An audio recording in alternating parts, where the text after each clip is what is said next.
International child adoption is seldom a simple process.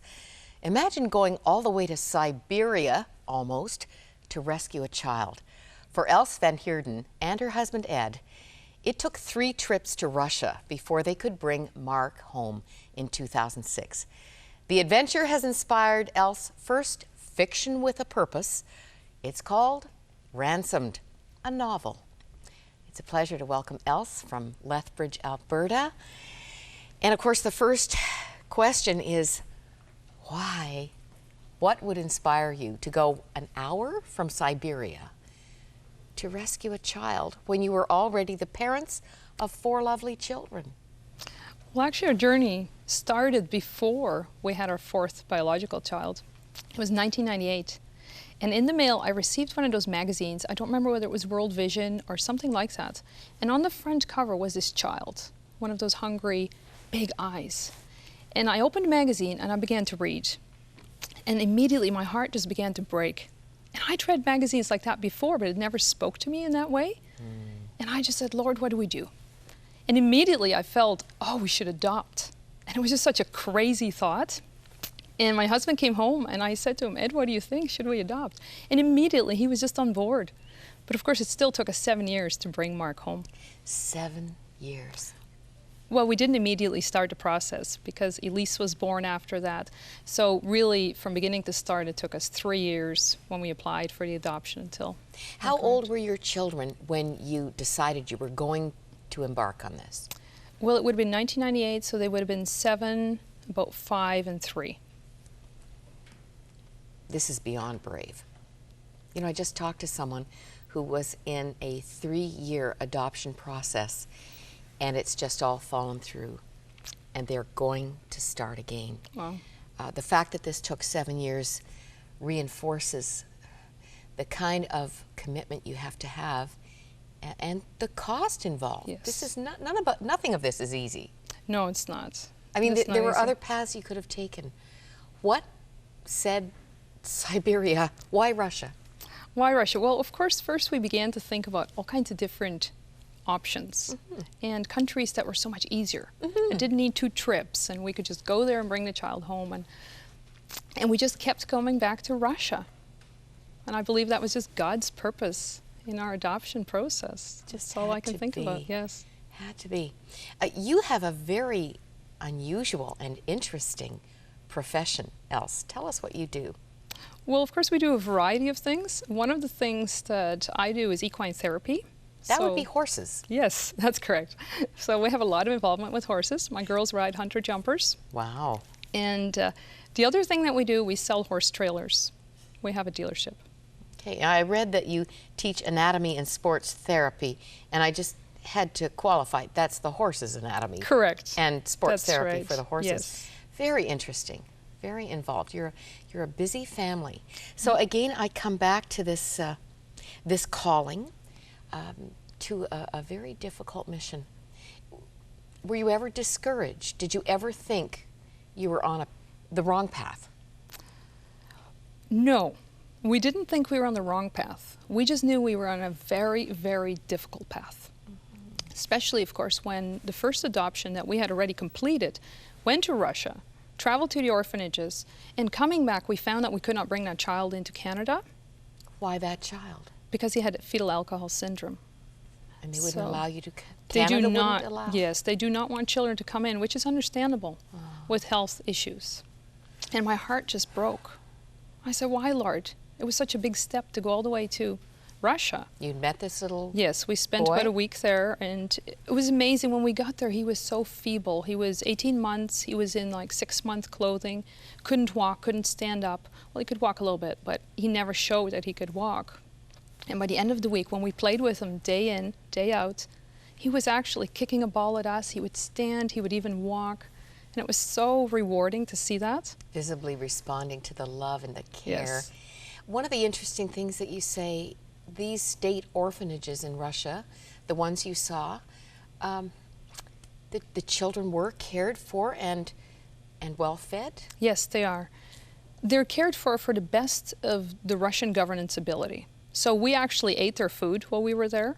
It's a lot of potatoes, fish, whatever is available locally. And I believe the biggest difference probably is that they don't receive love while they do not grow. They were not well dressed, but they were properly dressed. They But were it's clean. the tactile, isn't it? It's the Yes. holding and the Very much so. touching. Very much so. And of course, there was basic necessities that were lacking.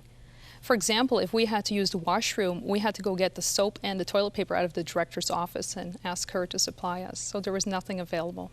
The children don't get No, that. they do not. Well, this whole adventure was much bigger than bringing a child into your family. It enlarged an already large hearts for children, and for doing something for children in need around the world. Right. Yes. And really my journey about the book started in Russia. In the morning we'd get picked up from the hotel in a little bus, and all the North American couples would get in this bus and they would drop us off at our respective orphanages. So the first morning we got on the bus, and we're the newbies, everybody else had already been to the orphanages. And we got to the first orphanage, and there in the snow was a row of children. And I always get emotional when I think of it because it so inspired my journey. And they had these big eyes. And it just gripped me instantly. And I said, Lord, I just want to do something for these kids. And so immediately, well, not immediately, but shortly after that, the idea of the book was born. And it's been a journey since. This is a novel, but it depicts the raw reel of your experience. Is this a crusade? Is In a this way your it is. way of getting into the hearts of people who might hear from God and also choose to rescue a child? Part of it, yes. But I believe that if you want to call it a crusade, it's larger than that. Because when I think about Matthew 25, and I think about whatever you've done to the least of these, I don't believe that just means people have to go and adopt. Because it is such an arduous journey.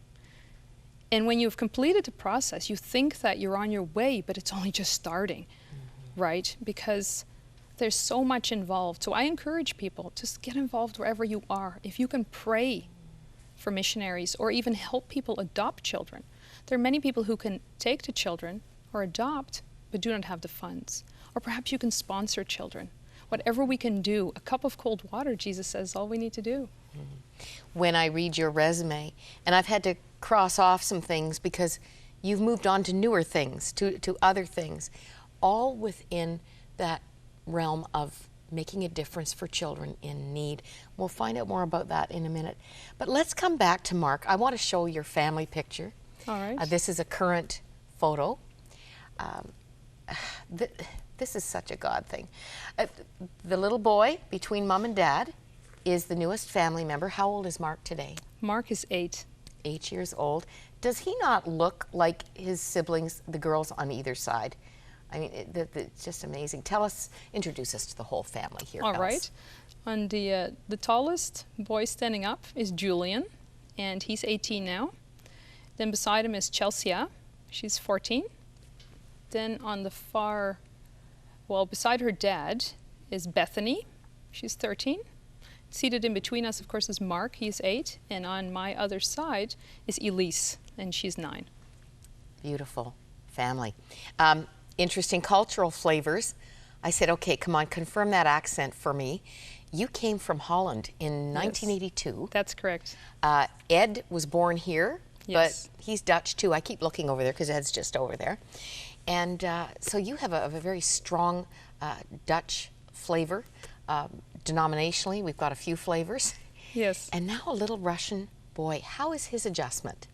Well, it's been interesting. He does not want to talk about Russia. Because one of the things that the adoption agency asks us to do is not so much adoption agency, but the social services in Canada, they want to keep that culture and heritage alive. So of course we tried. We'd mention Russian food, and he would say, I'm a Canadian now. He did not want to be associated with that culture. This is not a new story. Yes. I've seen this a lot. And that may be something that in the future he will need to come to grips with. He will have to reconcile himself with where he's come from and the pain that he has gone through there. What about the 4 children? I mean, this was an instant sell with your husband. Right. How did the kids feel? Well, at first, the youngest one then, Bethany, she wasn't really interested in it, and she may not remember that now, but she was going, I don't need anybody else in this family. Well, then, of course, Elise was born, and she was bumped up anyways, and Elise was very excited about it. I remember one night where we found her in bed, and she was clutching this half-eaten apple, and I said to her, what are you doing, Elise? And she said, I'm saving it for my baby brother. Oh. And I said, honey, it's going to be long rotted by the time he comes. But then when he arrived, everyone wanted to come see the cute orphan. And they brought presents and they just showered upon Mark. And then there was a bit of resentment where she went, I don't think I like him after all. Stealing my thunder. Yes, but as the family continued to gel and amalgamate, they're just best of buddies right now. They just do everything together. That's lovely. 3 trips to Russia for you and Ed. You went together? I went on the first trip, and then, of course, when we came home, found out we could not bring Alexander back with us. Ed went back with our son, Julian, to meet Mark and complete the paperwork that needed to be done. And then when he came back, we went together. A lot of time, I haven't even asked you about the financial output for this. It's astounding, isn't it? Yes, it's very expensive. Very, very expensive. It shouldn't have been that expensive, but because of all the losses that we went through, it just continued to escalate. It seems most of the time to be a very conflicted process, a ton of red tape, a ton of frustration and confusion. Yes. The parallel, is it 6 hours of daylight? About 9. 9 hours Yes. of daylight. The darkness that is represented in the physical is so experienced in the spiritual. Yes. There is Yes. one who does not want to see light come to the darkness. Absolutely. Does not want to see life Yes. where lives are being lost. Yes. But thank God for the perseverance. What kept you going? Well, that's a very good question. And I believe it was just an act of God, really. Because when I came back, and it was December, we had a lot of traumatic incidents that December. We had lost our little nephew to crib death, and we'd lost our best friend at age 40 to a heart attack. And there was something in me that just said, this needs to be redeemed. We cannot quit now. We cannot walk away in this situation and never go back, because God has a plan. And in my heart, I just wanted to go back even more because I'd seen the poverty and I'd seen the need. And I really believe that God had someone out there for us. Wonderful to see that the losses actually fueled your sense of purpose. Yes, it did. Now, proceeds from this book are going to help children. Yes. Tell us where and All how. right. Well, I'm involved with a couple children's organizations. One of them is Christian Children's Camps International, CCI. The other one is Bridges of Hope. And they work in totally diverse parts all over the world. Bridges of Hope is more of an NGO that works to feed children, put them in orphanages, while CCI provides the Sunday school material, the gospel for the children. Wow, wow. Now, who's in South America? Which one is? Oh, there's so many. Some of these children are, just as you say, in a different part of the world. Yes, that's correct. It doesn't really matter to you else, No, does it doesn't. It doesn't. As long as it's children. Yes, children are children everywhere. I'm impressed with your defined passion, redemption and healing through Jesus Christ. Yes. In the book of Colossians, chapter 1, it says that Jesus came to restore all things to himself. All Absolutely. things. You're doing your best to get as many of the all as you can get your hands on. Well, it makes me think of a story. Of course, you've heard a story about the old man on the beach who was throwing back the starfish. And that very thing happened to us. While we were in our adoption process, people would say to us, what difference are you going to make? It's only one. And I would say, but it's one. If we can all do one, like Mother Teresa said, how do we save the world from hunger? She said, just feed one. And I think that is so powerful. We all just, if we can just do our little bit in our corner of the world will be changed. It's fascinating how God does grip us in a moment. Yes, absolutely. In a moment. As you said, you'd seen lots of magazines and probably things on television Yes. showing children in need, but there was a time there was a face, there was a moment that God said, I have something for you, Yes, else. that's right. There may be someone watching who is having that moment and just not sure where to start. Of course, a good way would be to get your book, which is available anywhere and everywhere, Ransomed, Else Van Hierden. And this will be one way of helping children. But what would you suggest as a first step? Well, get in touch. It depends, of course, what you feel God is calling you to do. Is He calling you to volunteer at an organization like Children's Camps International or Bridges of Hope? Good idea. Something like that, because they are so short-staffed, and very often they're also underfunded, especially in today's environment.